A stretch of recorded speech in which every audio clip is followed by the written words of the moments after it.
Hello and welcome back to my channel.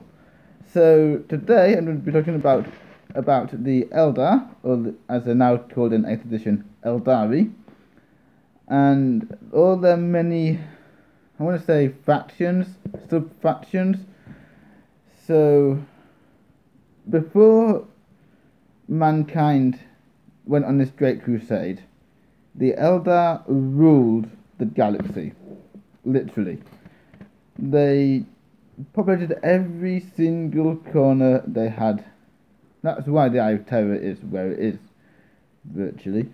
Well, I say virtually, definitely, because that was where the god Slanesh was born, which, for a short time at least, stabilized the warp, which then allowed the Emperor of mankind to set about on the Great Crusade and reconquer the stars. However, big issue here. The Eldar then split into two factions. Into three factions at the fall. There are the Craftworld Eldar, who have a regimented, a disciplined life. They follow various paths. So if you want to become an artist, you go to somebody who is already an artist and you ask them to teach you, to guide you on this path to become an artist. And if they agree, then you are on that path to learn about being an artist and the best ways to create amazing sculptures, things like that. And then when you get anger and you find you're taught ways to discipline yourself, to keep yourself focused on the art that you're doing and not to let any anger ruin it in any way, because they use a psychosensitive material called wraithbone, and it can form any shape that the artist chooses. So that's what they use, and then they put these sculptures in various parts of the craft world for people to go and look at. And then you get the path of the warrior. This is again many varied path. Not everyone walks down it. Some go the path of the seer, which is one where they try and guide the craft world to the best future possible. So by this they use various runes that other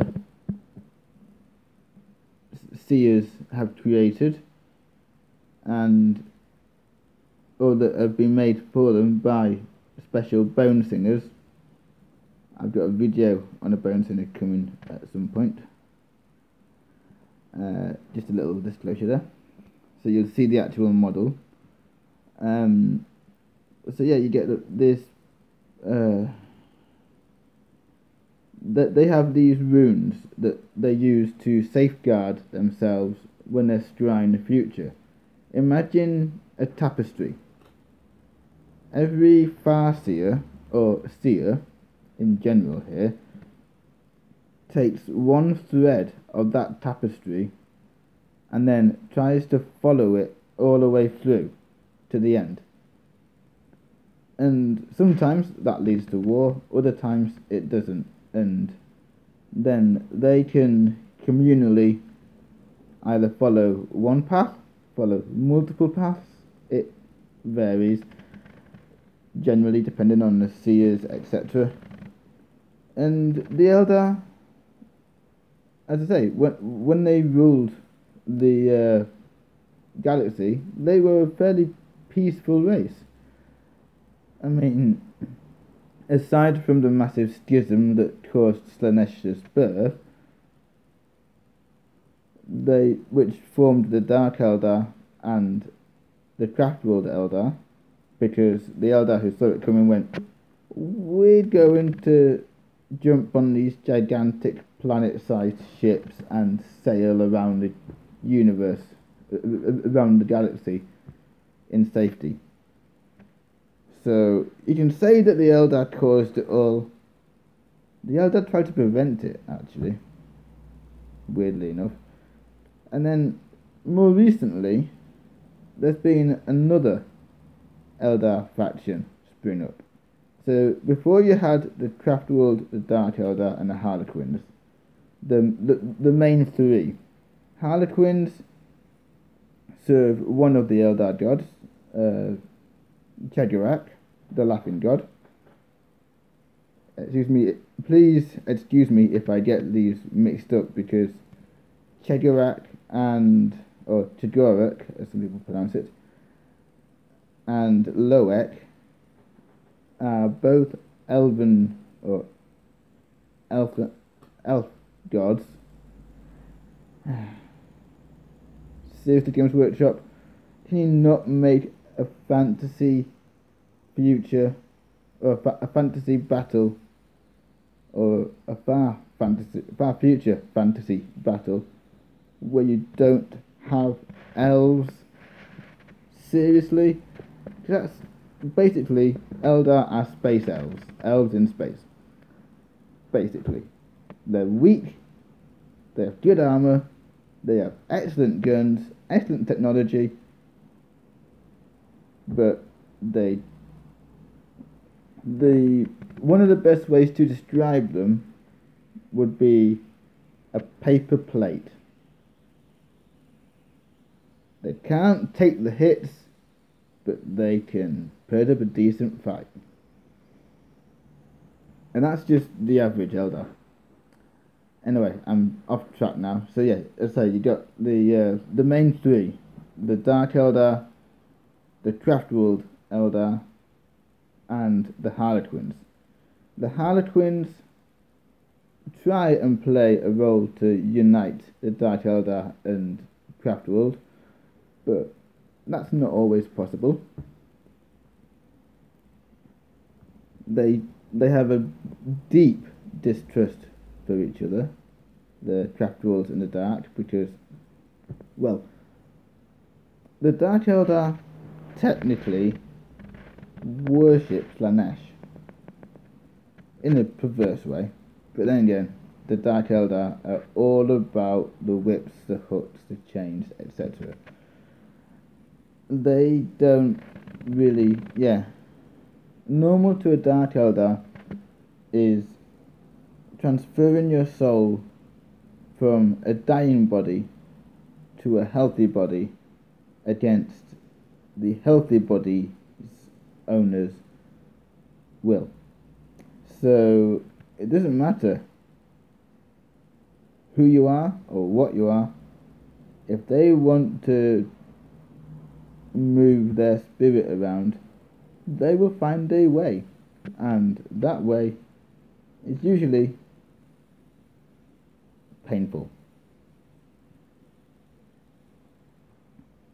The Path of the Dark Eldar series, that trilogy, Path of the Warrior, Path of the Incubus, and Path of the Archon, all have an excellent insight to the Dark Eldar community, if you will, and their way of life.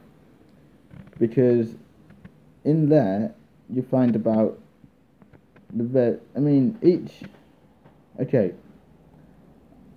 you have the warriors, who are the majority of Dark Eldar, and then they have their leaders, the Sybarites,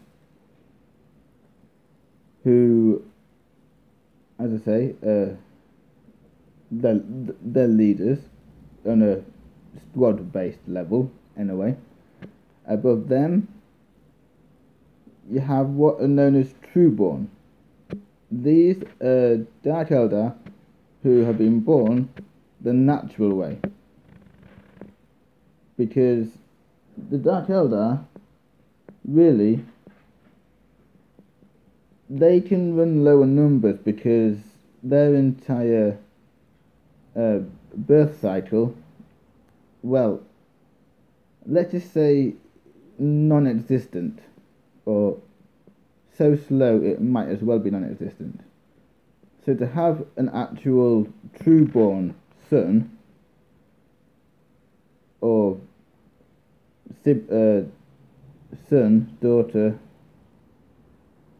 is a great boon for any Dark Eldar family, but most of the time they come out of pods and homunculi inflicting pain on innocents. Most of the time. Or not quite innocents, yeah. That's the line that the homunculi blur frequently because, well, they can. And the homunculi are a sub part of a section of the Dark Eldar society, which the Archons, who are the Cabal leaders, so a group of warriors is called, well, okay, I should restart this all over again. Let's think. Cabals. Best way to describe Cabals would be an army. An army of Dark Eldar is usually one Cabal. They may bribe or promise other cults or other Cabals to join in on raids. That's not been that's not unheard of for the Eldar, for the Dark Eldar anyway, to promise various things, be it a certain breath, a syllable, a soul. They use anything to get their way, quite literally.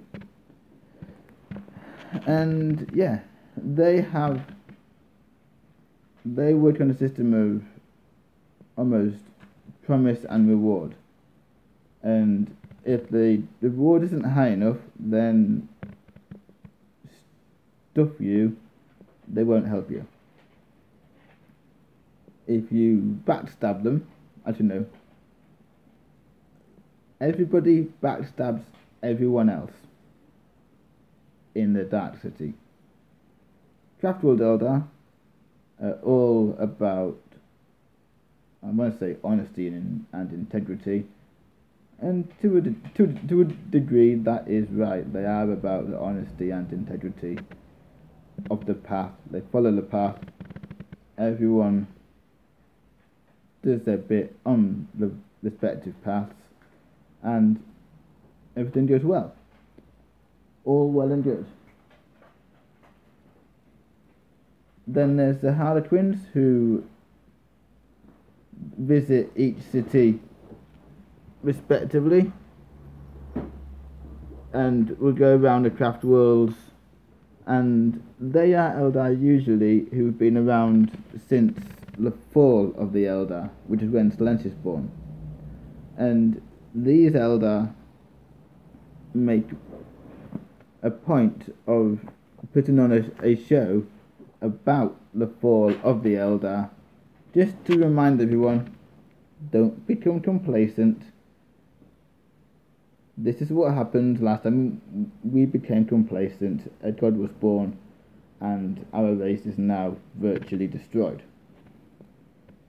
And then now, more recently, because the god of the dead, Iniad, was interrupted by Captain Artemis of the Death Watch, as Eldrad was performing the ritual, he's not fully born, but his avatar, the avatar of Iniad, however you want to pronounce it, the avatar takes the souls of the dead and absorbs them. So you're thinking, okay, his emissary, for want of a better word, Ivrain, is one lady you don't want to mess with, in the best possible sense. Seriously, some of her feats include restoring the Thousand Suns Rubik Marines led by Ahriman himself, killing them, restoring the owner's souls back to them, and then she casually tossed them out of the webway into the warp. Just, you know, oh, by the way, I'm just gonna do this. What? Oh, yeah, you mean out there. And Ahriman, being Ahriman, just dives after them and goes, "My brothers, you're alive! Let me save you!" And then there was the massive gathering storm thing with Rabute Gilliman. Man. She killed him, resurrected him, and then turned to the Mary Sue of Mary Sue's, Mr. Belisarius' call, and went, "You use that suit of armour you've been carrying around. Yeah, you use that and put it on him." And a la Iron Man, he is now suited and booted with a health support system. Yeah. Really, Games Workshop, that. She's a walking plot hole in the best possible way. Well, I say the best way, in the worst way possible. Because, really, you didn't need to bring back Gilliman. If you wanted to progress it forwards, sure, have Cypher work his way to Terra.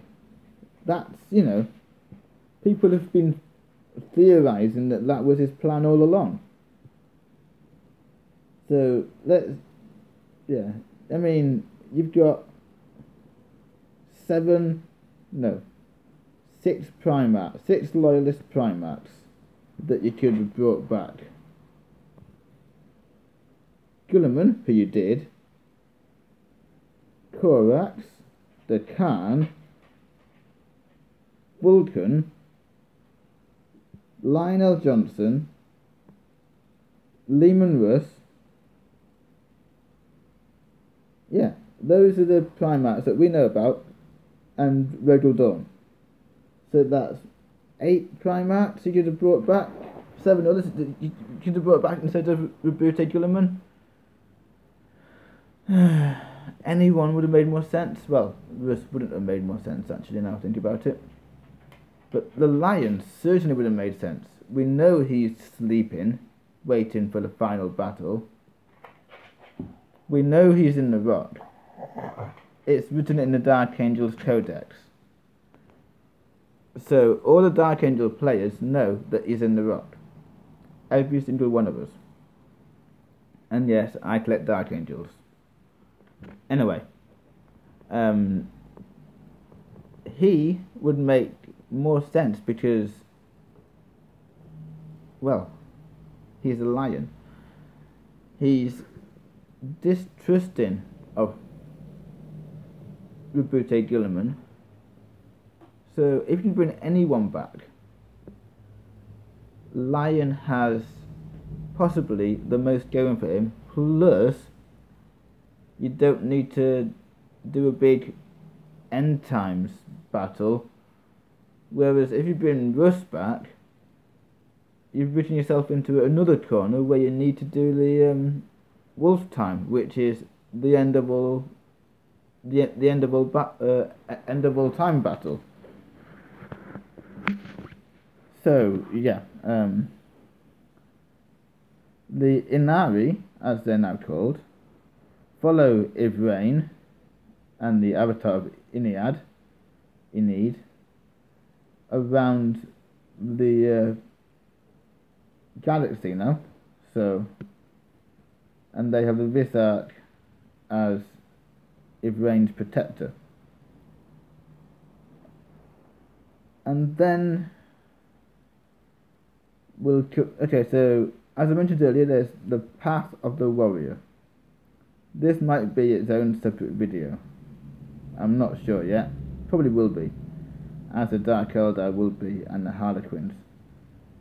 The Inari, I don't know that much about, although because they're so new, quite literally. They didn't really get their own book per se. They just merged the Dark Eldar and the Craftworld Eldar into one banner behind Ivrain. Pretty much. The Harlequins have helped them out on occasion. That's not unheard of for a troop of Harlequins to pop out the webway, land a few blows, disappear, and nobody knows why they do it. They are literally they're not watching plot holes. They're just they're not as big a plot holes anyway. So yeah, sorry about this. It was meant to be about the Eldar, and yet I went off on tangents again. So let me know below what you think about it. If I should do more of these lore videos.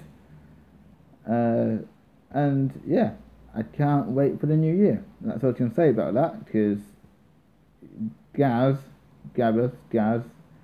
has got me by the neck and made me promise not to say anything else. So I can drop hints, I can drop teasers, but I can't even tell you. I mean, all I know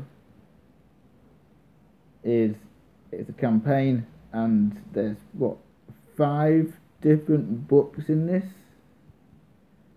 Necromunda games, Space Hulk games, Battlefleet Gothic games, Warhammer 40k, and